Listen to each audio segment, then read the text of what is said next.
President Trump said that he fired John Bolton because he often disagreed with the advice that Bolton gave.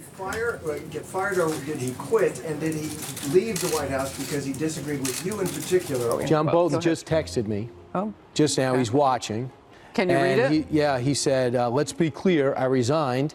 And I said, do you mind if I say that while you were talking? And he wrote, yes. The president's entitled to the staff that he wants at any moment. This is a staff person who works directly for the president of the United States, and he should have people that he trusts and values and whose efforts and judgments benefit him in delivering American foreign policy. It's what this did not entirely come out of the blue, though. I don't think anyone saw that it was going to happen today. Last night you were told he would be here today. Yeah, I'm never surprised. Well, let me ask you this. And I don't mean that on just this issue. It appears that their differences were not so much ideological as they were tactical, particularly in the big three countries involving policy towards Iran, North Korea, and most recently Afghanistan. He was very hawkish on Iran, for example.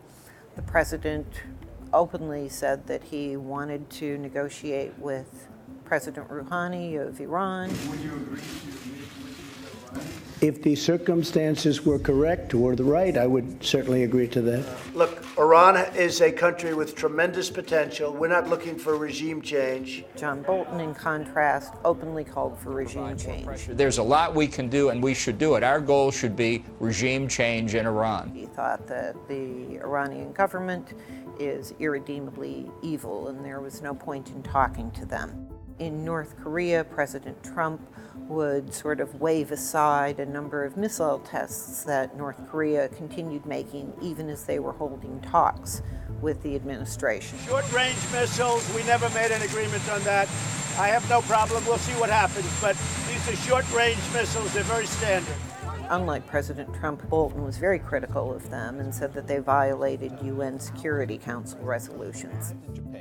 But it was really the Afghanistan policy that sort of brought the disagreements and the internal divisions into the public.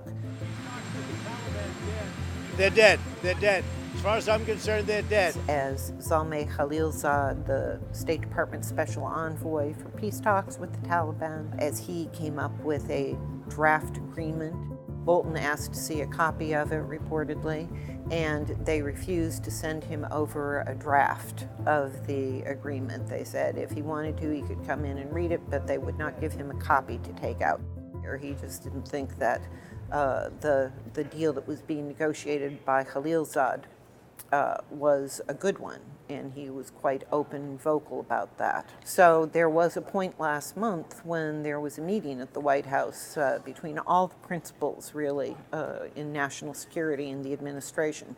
And initially, Bolton was not even invited to it. You had the head of the CIA, you had Mike Pompeo, you had a number of officials, but not John Bolton.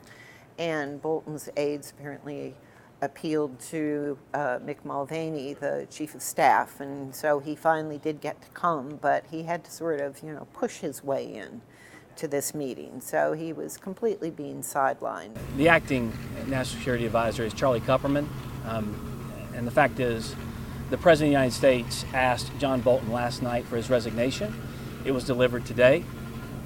John Bolton's priorities and policies just don't line up with the president's, and any sitting president has the right to put someone in that position that can carry out his agenda. That became no longer tenable, so the president made a change. Thanks.